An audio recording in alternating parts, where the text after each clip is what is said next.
Masalah kepemimpinan akan selalu hidup dan berusaha ditelusuri dari satu generasi ke generasi selanjutnya guna mencari formulasi yang lebih aktual dan tepat sehingga dapat diterapkan pada setiap zamannya.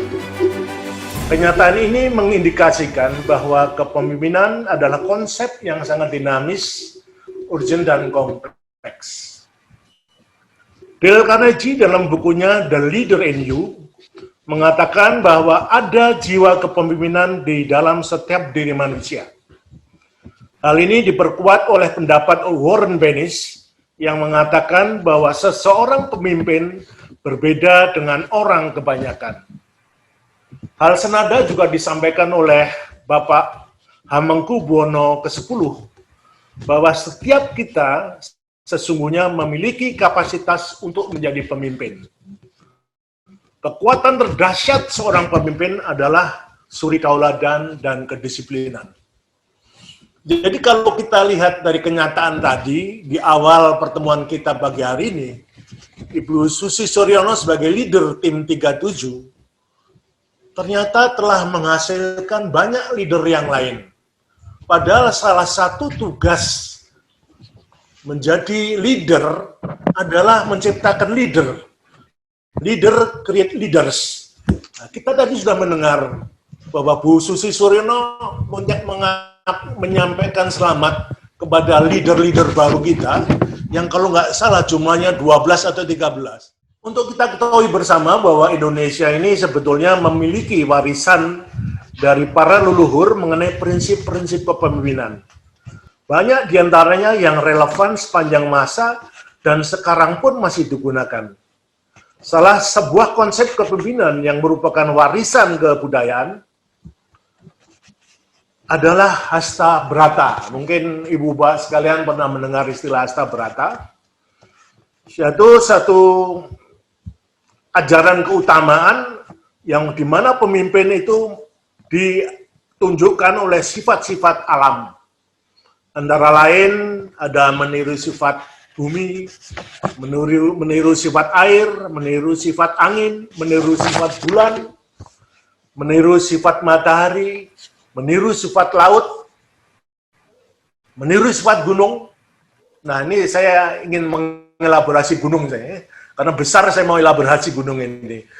Jadi pemimpin harus mempunyai sifat seperti gunung, yang teguh dan kokoh. Tentunya seorang pemimpin harus memiliki keteguhan kekuatan fisik dan psikis, serta tidak mudah menyerah untuk membela kebenaran maupun membela anggotanya. Ini pemimpin seperti itu, seperti gunung. Saya kira Bu Susi juga sudah seperti gunung ini. Kemudian yang ke-8 adalah meniru sifat api. Jadi 8 kriteria ini tidak saya ingin elaborasi, ya. Saya hanya menunjukkan bahwa ini adalah warisan budaya yang sampai sekarang masih relevan. Demikian juga mungkin Ibu Bapak sekalian pernah mendengar Ki Hajar Dewantoro yang merumuskan kepemimpinan dalam 3 ungkapan, yaitu ing ngarsa sung tulodo, ing madya mangunkarsa, tut wuri handayani.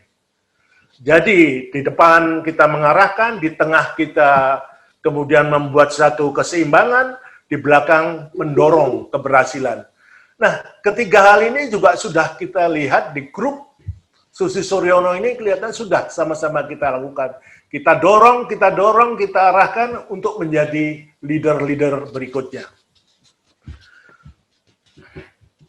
Ini sebetulnya merupakan satu contoh, ya, contoh nilai-nilai tradisional yang tidak lapuk dan lekang oleh gelombang perubahan.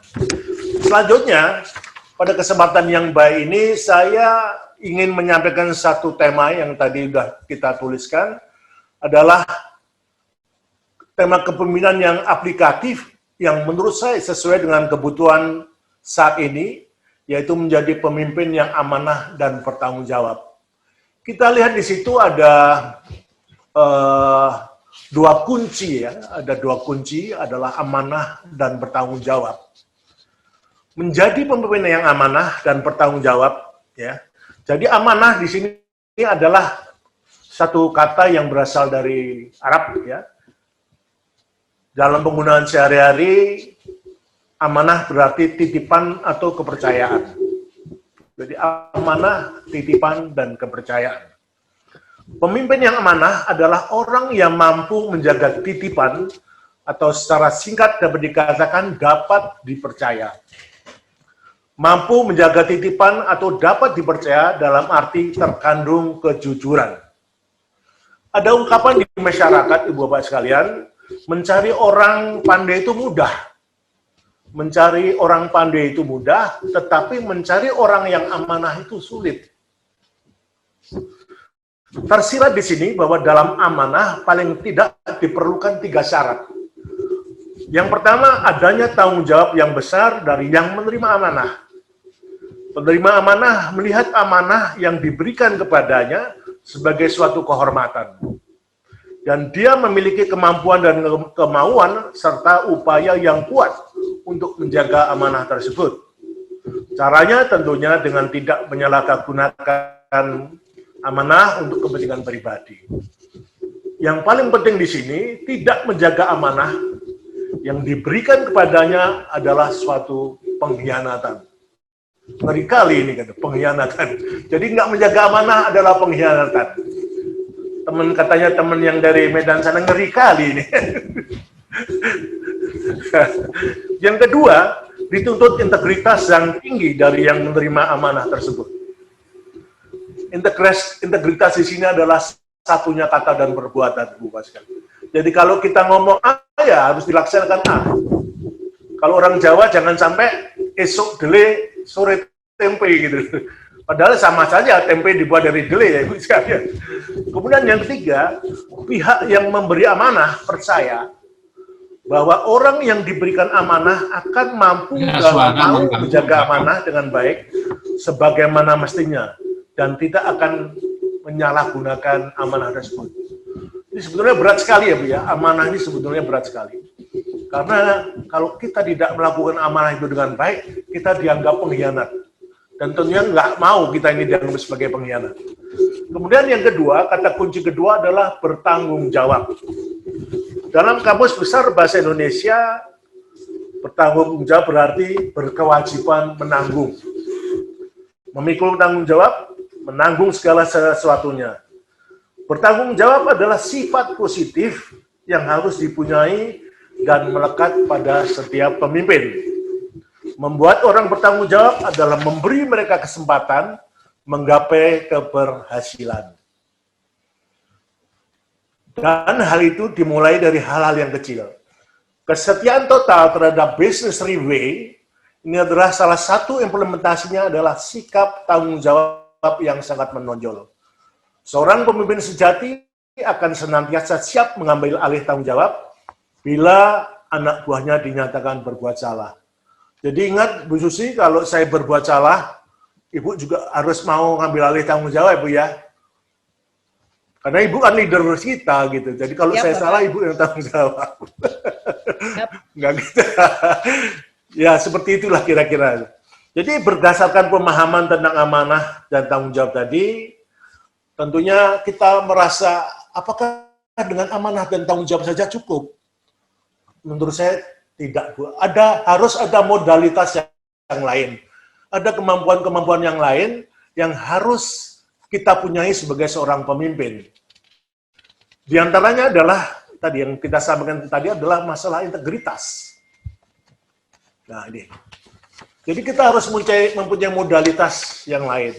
Kalau kita bicara masalah amanah dan tanggung jawab itu adalah masalah karakter. Itu yang mutlak harus kita pahami.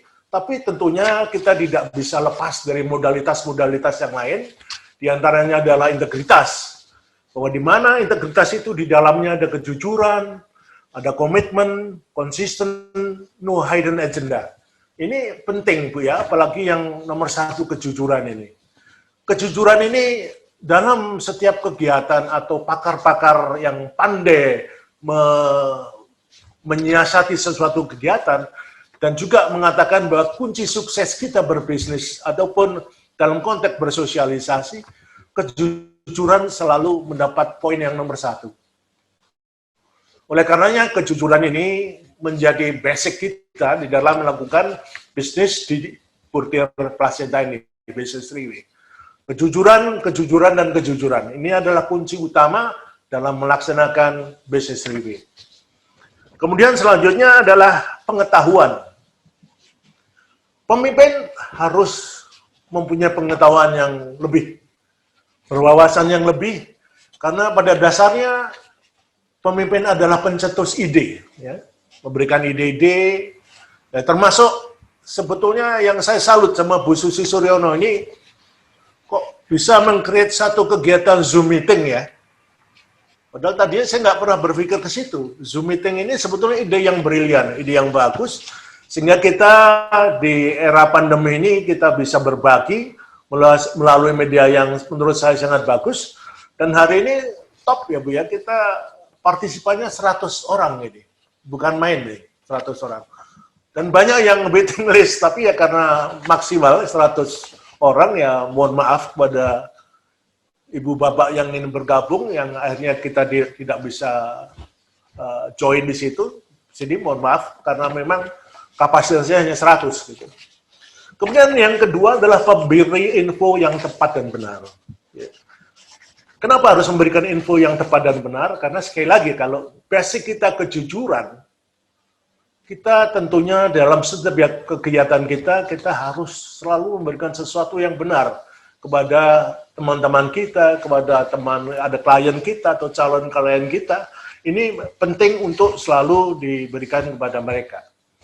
Jangan sampai di era informasi ini kita memberikan sesuatu yang tidak pas. Karena di era informasi ini sebetulnya hanya ada dua, Bu. Info itu slower dan faster. Kalau kita cepat memberikan info, hasilnya positif. Walaupun secara pelan-pelan info itu bisa juga didapat dari orang lain, tapi sudah lambat. Jadi infonya sudah basi, infonya sudah menjadi residu. Kemudian pemimpin juga harus menjadi satu perencana ya. Perencana, ya jelas ya. Karena pemimpin tentunya paham lah mengenai masalah manajemen. Kita kenal istilah planning, organizing, actuating, controlling, kita sudah terbiasa ya di grup Susi Suryono sudah terbiasa dengan hal seperti itu. Kemudian terampil di bidang tugasnya jelas. Ya, kita memahami betul tentang bisnis puter placenta. Kita melakukan OPP itu nyaris di luar kepala, Bu ya. Kalau Bu Susi, Bu Banun, Bu Neni, Pak Nasr tuh kalau menyampaikan OPP itu nyaris di luar kepala. Kalau saya betul-betul di luar kepala ya, karena kurang paham. Tapi Bu Susi dan yang lain sangat bagus sekali. Ini perlu kita acungin jempol kepada teman-teman kita yang semakin bagus ini. Kemudian sebagai katalisator, sebagai pengawas, ada pengawasi tentunya ini penting betul untuk seorang pemimpin.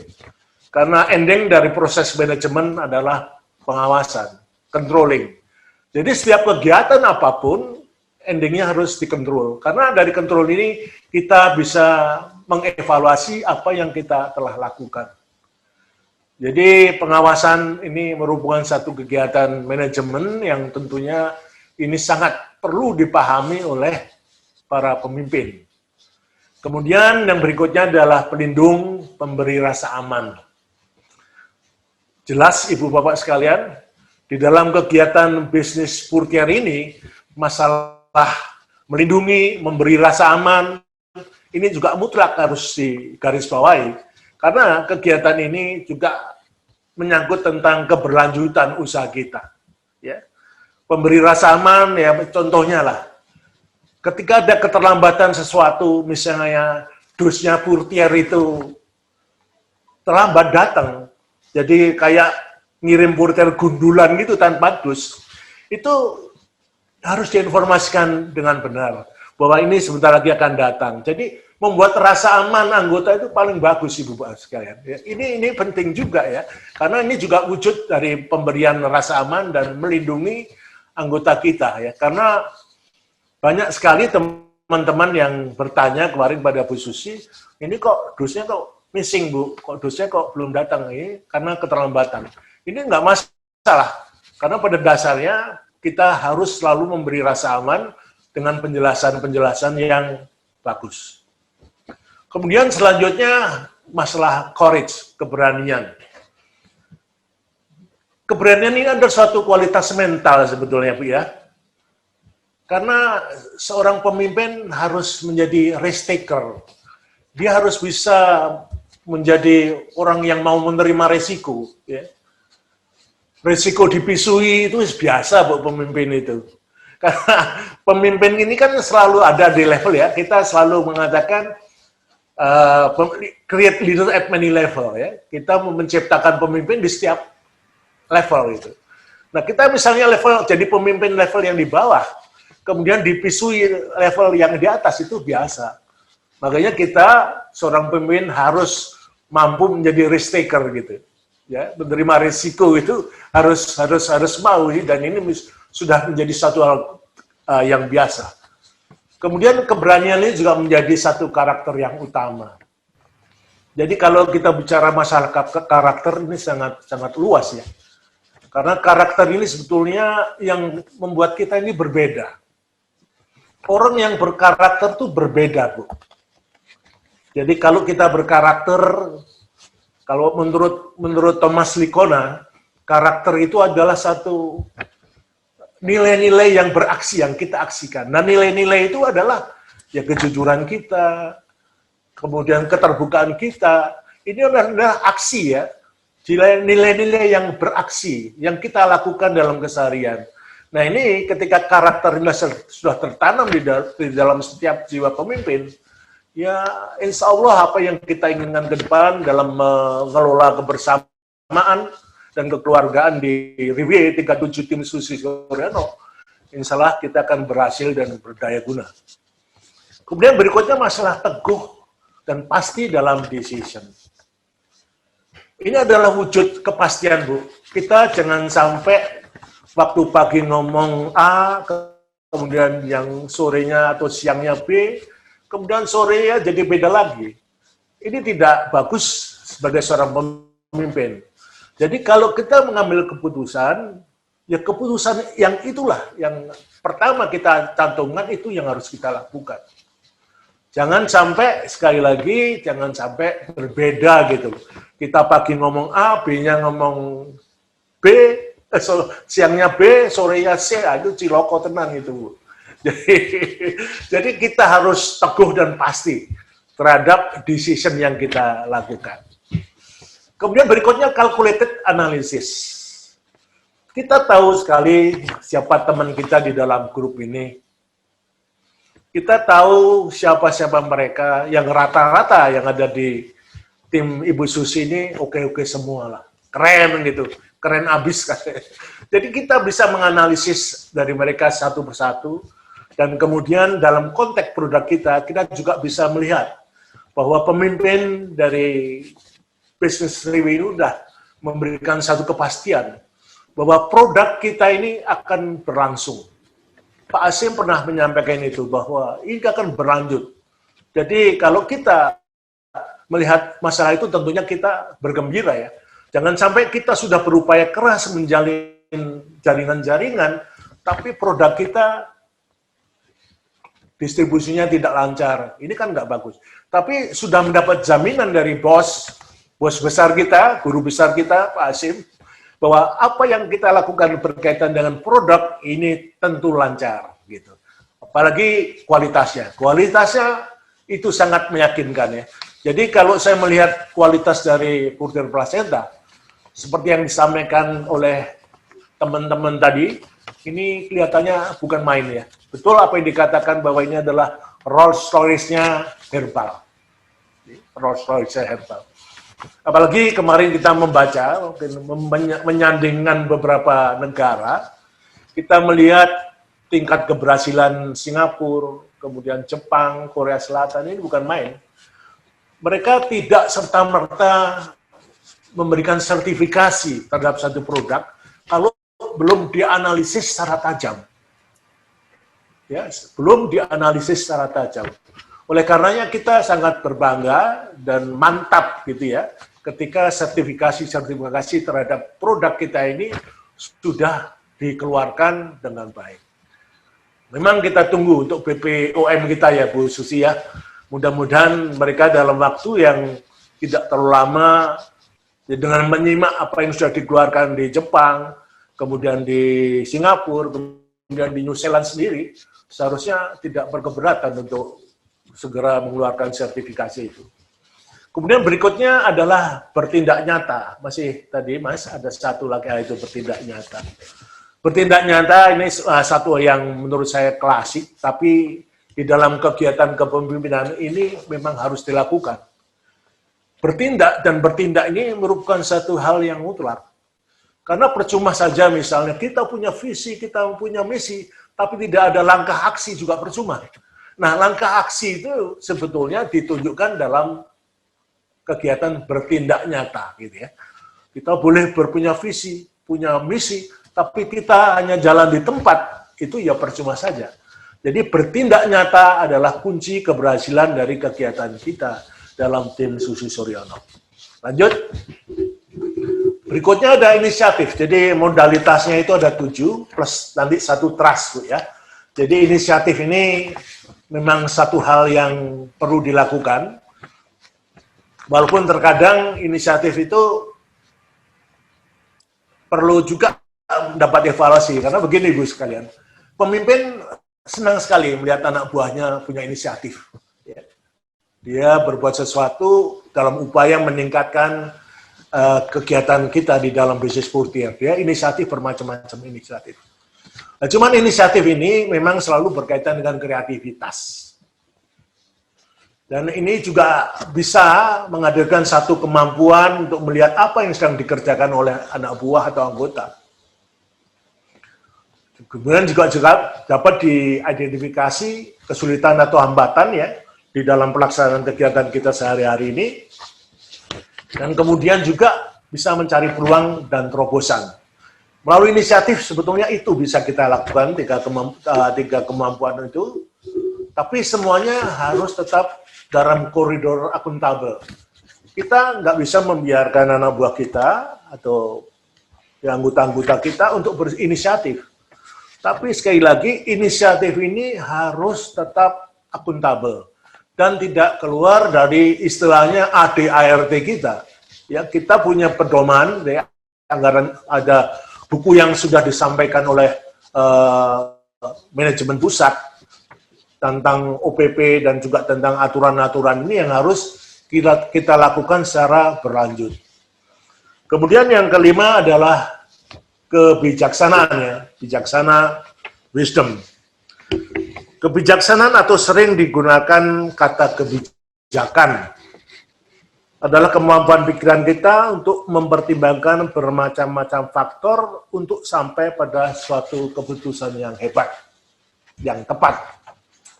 Jadi bijaksana di sini tentunya memerlukan satu pertimbangan yang komprehensif.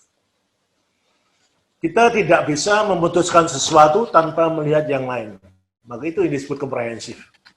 Dan di dalam kita mengambil keputusan itu juga harus arif ya Bu ya. Karena terus terang saja di kelompok kita ini, di grup Susi Suryono 37 ini, kalau kita lihat personifikasinya, mereka adalah tokoh-tokoh yang hebat. Ada yang dokter, ada yang mantan pejabat, dan banyak sekali yang mantan pejabat di situ. Ada juga adik-adik milenial yang tentu dari kondisi atau background ilmunya juga cukup bagus. Nah, di dalam mengambil keputusan kita juga harus arif. Ya, harus arif dan harus komprehensif. Dan juga semuanya itu harus ada korelasinya dengan karakter yang dipunyai oleh para pemimpin. Dan juga harus properness. Ini penting masalah kebijaksanaan ini yang merupakan salah satu dari sifat-sifat yang harus dipunyai oleh para pemimpin. Yang keenam adalah adil justice. Nah, memang kadang-kadang adil justice ini kalau diucapkan, diomongkan kelihatannya mudah sekali ya Bu ya. Bapak sekalian, kayaknya mudah sekali. Kita harus adil gitu. Tapi dalam pelaksanaannya susah ya. Dalam lingkup yang kecil saja di keluarga, menyenangkan anak, ya, menyenangkan anak semua dengan rata itu juga susah gitu ya. Terus ada yang ya ups and down, katanya win-win solution. Win-win solution juga menurut saya susah, Bu. Mesti ada yang dirugikan walaupun kecil. Jadi di dalam konteks adil ini, para pemimpin harus ada di semua golongan. Dan kita juga jangan ragu untuk menerapkan reward dan punishment. Kalau memang berhasil dengan baik, ada rewardnya. Tapi kalau dia melanggar ketentuan yang sesuai dengan anggaran dasar ataupun anggaran rumah tangga kita, atau aturan-aturan yang sudah ditetapkan oleh manajemen pusat melalui bukunya yang menurut saya lengkap itu, ya harus ada punishment. Kita di dalam melakukan bisnis di RIW ini, aturan-aturannya sudah sangat komplit ya. Dengan 2 buku itu yang disampaikan, itu sebenarnya sudah sangat komplit. Kalau kita berangkat dari 2 buku itu saja, menurut saya sudah sangat aman. Sudah sangat aman kita kalau melihat itu. Kalau kita lihat nilai-nilai RIW yang harus menjadi payung kita dalam setiap melaksanakan kegiatan, menurut saya sudah sangat tenang gitu. Dan seorang pemimpin juga harus pandai-pandai menentukan prioritas. Ya, pandai-pandai menentukan prioritas. Ya, contoh yang kemarin menurut saya menjadikan pemikiran Bu Susi, bahwa promo hanya sampai akhir Januari gitu. Ya.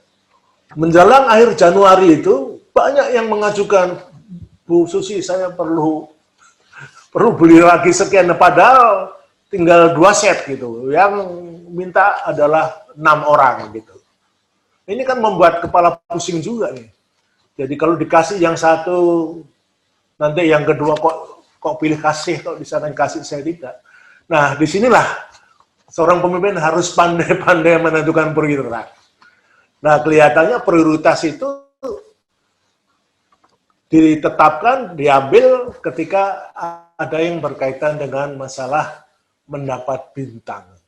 Karena mendapat bintang ini kalau terlambat misalnya satu set saja misalnya, itu bulan berikutnya mulai dari awal lagi ya Bu Susi ya. Memulai lagi dari awal, dan untuk 8 set itu termasuk suatu yang berat buat kita semua tentunya. Tapi tidak untuk Bu Neni sama Bu Banun. Kemudian berikutnya adalah bersikap adil gitu ya. Nah, sekali lagi adil mudah diucapkan dan tidak mudah dipraktekkan. Tapi adil ini memang harus dilakukan ya kepada semua golongan atau kelompok kita supaya apa? Supaya semuanya senang. Walaupun kita tahu membuat semua senang itu sulit ya. Tapi paling tidak mendekati senang itu yang paling penting gitu. Berikutnya. Nah, komunikasi ini selalu disampaikan, ini kalau nggak salah Pak Ivan Drago ini pernah menyampaikan, ini di dalam bisnis ini komunikasi yang penting. Menurut saya sependapat itu. Karena komunikasi ini sebetulnya merupakan satu bagian dari kepemimpinan ya. Komunikasi merupakan satu bagian dari kepemimpinan. Ya seperti yang kita lihat sekarang, ternyata komunikasi ini menjadi modalitas dari seorang pemimpin. Kita harus beradaptasi dengan lingkungan, dengan masyarakat, dan kita harus memberikan share info dengan elegan, dengan baik kepada teman-teman kita, kepada lawan bicara kita. Kemudian kita dengan komunikasi ini kita juga merupakan satu modalitas kita untuk menjalin networking. Karena bisnis yang kita lakukan ini adalah bisnis jaringan. Dan ini sudah ditetapkan oleh manajemen pusat bahwa bisnis RIW adalah MLM, multi level marketing, kemudian direct selling. Ini sudah disampaikan. Dan mereka tidak akan, kita di bisnis RIW tidak menjual ke apotek, tidak ada bisnis online. Jadi kalau ada yang menawarkan secara online masalah Purtiar ini, yang ternyata juga banyak, itu adalah bohong. Kalau menurut saya itu bohong gitu ya. Mungkin produknya sama, hampir sama, tapi Seperti disampaikan oleh Bu Neni, apa tega kita itu minum obat yang nggak jelas gitu. Ya kan? Karena kalau kita beli dari Tokopedia, dari blibli.com, itu mereka menjual itu ya, menjual itu dengan harga yang lebih rendah. Tapi apa kita bisa menelan obat itu karena nggak jelas? Kalau saya ya menurut saya nggak usah lah, apalagi udah tua gini nelan satu herbal yang nggak jelas asal usulnya, ya tentunya kita lebih senang dengan jalan yang normal melalui ID kita itu untuk mendapatkan satu produk yang menurut saya produk yang keren. Jadi kemudian komunikasi itu kita bisa membangun respect ya, kita membangun rasa hormat. Ketika komunikasi kita berjalan dengan baik, dengan calon klien, dengan teman, dengan sesama members, sesama yang mempunyai ID, dan orang-orang lain di sekitar kita, kalau kita mampu membangun respect, rasa hormat ya. Rasa hormat menghormati ini sebetulnya satu hal yang selalu harus kita lakukan, dimanapun saja. Kita harus hormat kepada teman kita, bahkan kita juga harus hormat terhadap anak buah kita. Ya. Kita di dalam kerja kan selalu ada atasan bawahan. Nah, kita dikatakan sebagai atasan itu karena kita punya bawahan gitu loh. Sebaliknya gitu ya, dia dikatakan bawahan karena punya atasan. Nah, ini harus ada semacam simbiosis yang kita harus saling hormat menghormati. Kemudian yang perlu kita pahami juga bahwa komunikasi ini dalam era yang saat sekarang ini istilahnya tidak ada satu info yang disembunyikan. Ya. Info yang disembunyikan ini tidak ada. Ya. Di sini ada kebebasan untuk menggelar informasi. Cuman terkadang informasi-informasi perlu kita saring. Ya. Jangan seperti yang sekarang ini di media kita, ada hoax, ada segala macam itu, memang kita terpaksa harus mampu dan mau menyaring gitu. Jadi informasi yang sampai ke kita itu harus disaring dengan baik supaya kita tidak keliru mengambil keputusan. Karena apa? Kemajuan IT bukan main ya, kemajuan IT. Kalau kita pernah membaca tulisannya Profesor Renat Caselli, dia mengatakan ada satu tagar MO ya, MO. MO itu mobilisasi dan orkestrasi. Mobilisasi dan orkestrasi. Sekarang ini kalau kita lihat dalam lingkup yang kecil saja, tim Suryono, Susi Suryono 37 ini, sebetulnya ini juga sudah sama. Kita ini dimobilisasi oleh Bu Susi. Dimobilisasi oleh Ibu Susi, kemudian konduktornya beliau, orkestranya itu beliau. Yang mengajak kita rame-rame untuk bersama-sama menggeluti bisnis burger itu, orkestranya itu adalah Bu Susi. Kita dimobilisasi. Dan tentunya di dalam orkestrasi ini tidak mungkin kita bisa sendiri berjalan, tentunya nggak bunyi. Selonya yang bunyi sendiri nggak mungkin. Gitarnya sendiri berbunyi tidak kompak ya dalam sebuah orkestrasi. Oleh karenanya di dalam mobilisasi dan orkestrasi ini kita harus bersama-sama dan bersama-sama kita maju dalam satu lingkup kekeluargaan di dalam wadah tim Susi Suryono. Kemudian selanjutnya kita di dalam komunikasi, seorang pemimpin harus mempunyai communication skill yang baik ke dalam maupun keluar. Jadi lagi-lagi masalah kemampuan komunikasi. Kemampuan komunikasi ini sebetulnya sudah sering kita bicarakan dalam wadah Susi Suryono ini. Ya memang ini sudah menjadi satu tuntutan ya. Kemampuan berkomunikasi itu sudah menjadi keharusan bagi kita. Dan syukur alhamdulillah di tim Susi Suryono ini rasanya komunikasi sudah tidak ada hambatan. Secara personifikasi, person to person, mereka sudah mampu menyuarakan sesuatu yang membuat kita paham tentang apa yang disampaikan. Ketika pesan itu sampai kepada kita dengan jernih, tidak ada distorsi, itulah keberhasilan komunikasi. Jadi ketika Bu Banon teriak, Pak Imam, dan saya dengarnya Pak Imam, itu namanya komunikasi sudah sampai dengan baik ya. Tidak ada distorsi, tidak ada distorsi. Kalau Bu Banon teriak Imam gitu, terus di sini nyampe ke saya Mami, ya itu beda lagi gitu. Nah inilah sebetulnya satu communication skill agar pesan yang disampaikan itu sampai kepada komunikan. Kita sebagai komunikator nyampe kepada komunikan melalui media yang kita geluti sekarang ini, Zoom meeting, dan pesannya di hari ini adalah penyampaian tentang menjadi pemimpin yang amanah dan bertanggung jawab. Lanjut. Yang kedelapan, kepercayaan. Ini masalah trust-nya Francis Fukuyama itu sudah saya sampaikan beberapa saat yang lalu, khusus tentang trust ini ya. Di sini saya hanya ingin mengambil yang terakhir saja, bahwa trust ini berisi kejujuran. Jadi ketika Francis Fukuyama mengadakan riset tentang pembangunan di Asia Timur, waktu itu Jepang, Korea Selatan, Hong Kong. Hong Kong waktu itu masih belum menyatu ya dengan Cina sekarang. Itu Hong Kong masih berdiri sendiri waktu itu. Kemudian Francis Fukuyama itu mengadakan riset di sana tentang pembangunan. Kenapa kemudian disimpulkan oleh Pak Francis itu, kenapa pembangunan di negara Asia Timur itu tingkat keberhasilannya luar biasa. Tingkat keberhasilannya luar biasa dibandingkan negara lain gitu loh. Ternyata Francis Fukuyama ini mengambil kesimpulan bahwa negara-negara di Asia Timur itu punya kejujuran yang bukan main. Jadi kalau dia ngomong tidak pernah berbohong, kalau dia janji selalu menepati, dan yang ketiga ini tidak menyanyiakan kepercayaan. Jadi amanah, ini lagi-lagi amanah. Jadi ketika kepercayaan sudah diberikan kepada kita, dia sangat malu sekali untuk tidak melakukan amanah itu atau kepercayaan.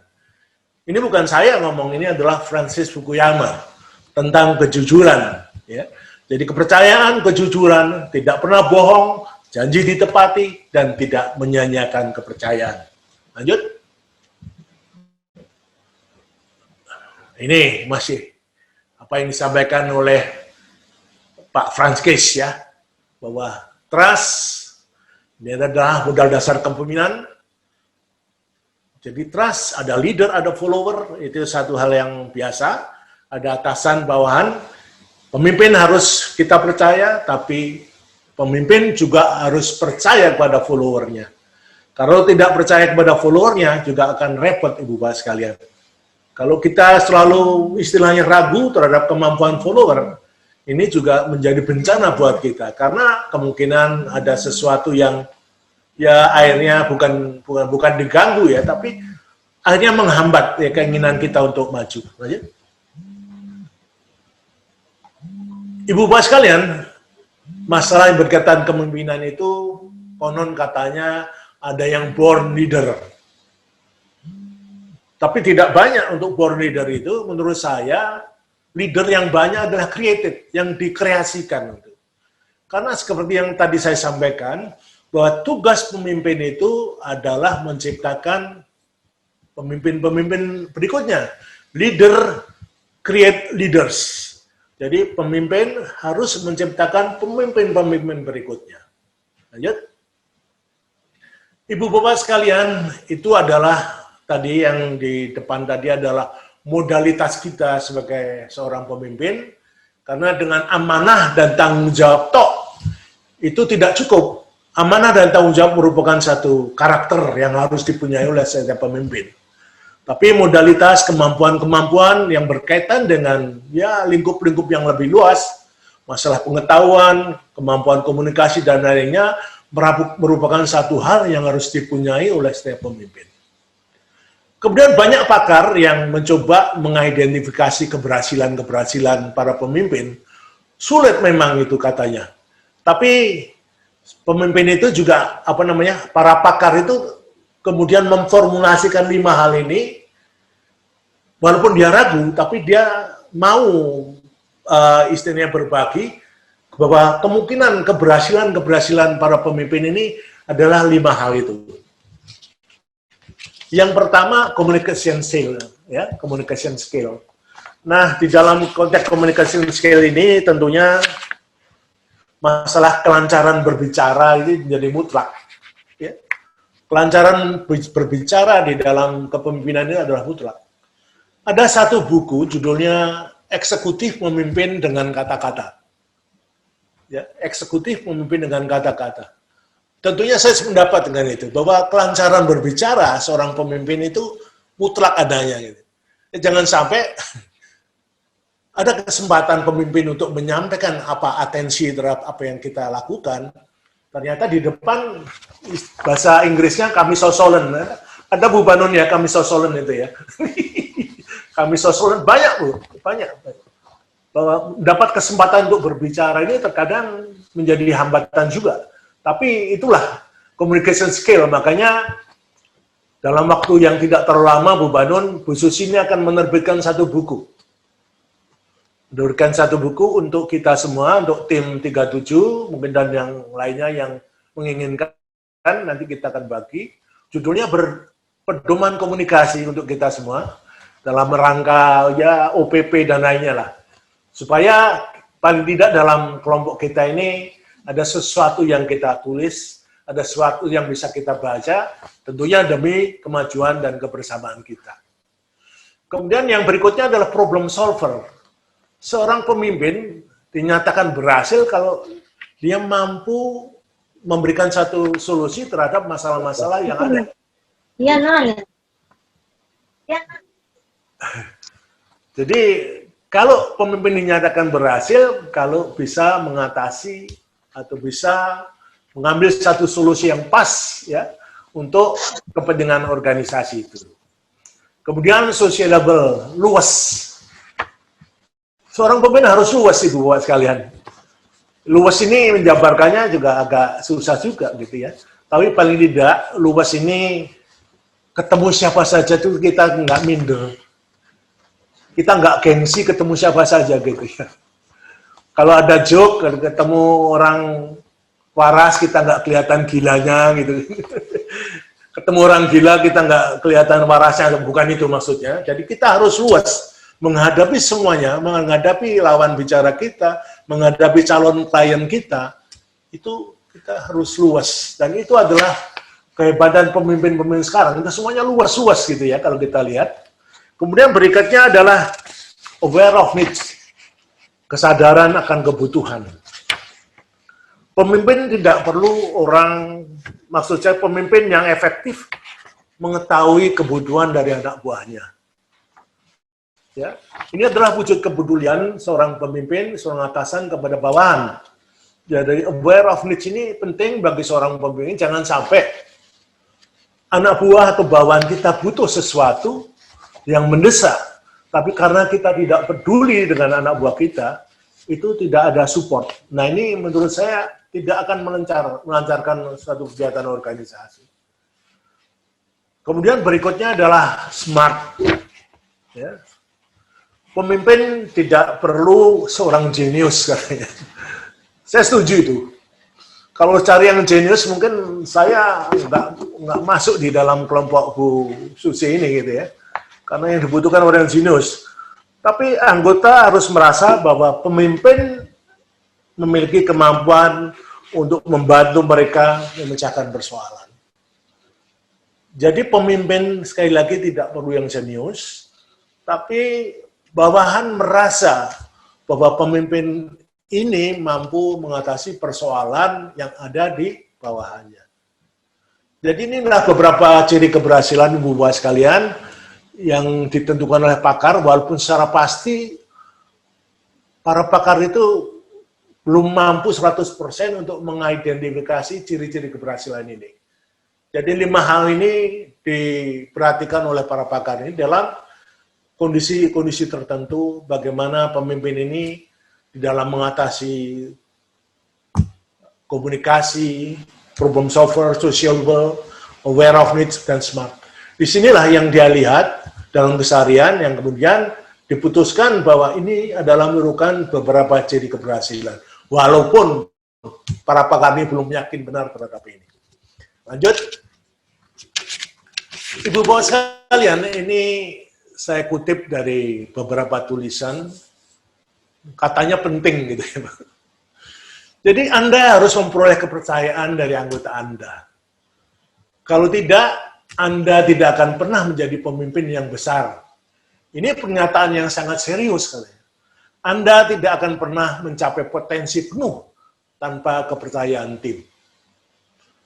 Jadi dalam tim ini kita harus betul-betul mendapatkan kepercayaan dari anak buahnya, dari anggotanya. Karena tanpa kepercayaan dari anak buah, anggota, kita tidak akan dapat mencapai potensi penuh. Nah, yang berikutnya sudah saya sampaikan tadi di awal, bahwa tugas dari pemimpin adalah menyiapkan pemimpin-pemimpin berikutnya. Leader create leaders. Kemudian berikutnya, ini adalah sebagai satu motivasi bagi kita semua, bahwa the day you stop learning is the day you start dying. Ini dari Robert Toru Kiyosaki, saya sering menyampaikan ini, bahwa kalau kita berhenti belajar, ya sama aja artinya kita sekarat lah, meninggal. Dan Ken Blanchard juga mengatakan, kalau Anda ingin tetap jadi pemimpin, jangan pernah berhenti belajar. Jadi kalau kita ingin meningkatkan keterampilan kepemimpinan, diperlukan proses belajar yang terus-menerus. Jadi belajar harus menjadi perilaku kerja, learning culture. Dan learning culture ini harus menjadi budaya organisasi. Tanpa budaya belajar, tidak akan ada organisasi belajar. Nggak ada organisasi belajar, tentunya kita akan susah meningkatkan kualitas dari sumber daya manusia. Ini kelihatannya enak sekali dibacanya, tapi di dalam praktek ini perlu kerja keras untuk menjadikan belajar sebagai satu learning culture. Paling akhirnya sebetulnya saya kutip dari apa yang pernah disampaikan oleh senior saya, yang pernah menjadi Menko Polhukam, Bapak Joko Suyanto. Beliau pernah menyatakan ini, menjadi pemimpin sukses itu adalah dambaan. Tapi menjadi orang yang bernilai banyak mengandung kemaslahatan. Ibu Bapak sekalian, terima kasih atas perhatiannya. Wassalamualaikum warahmatullahi wabarakatuh.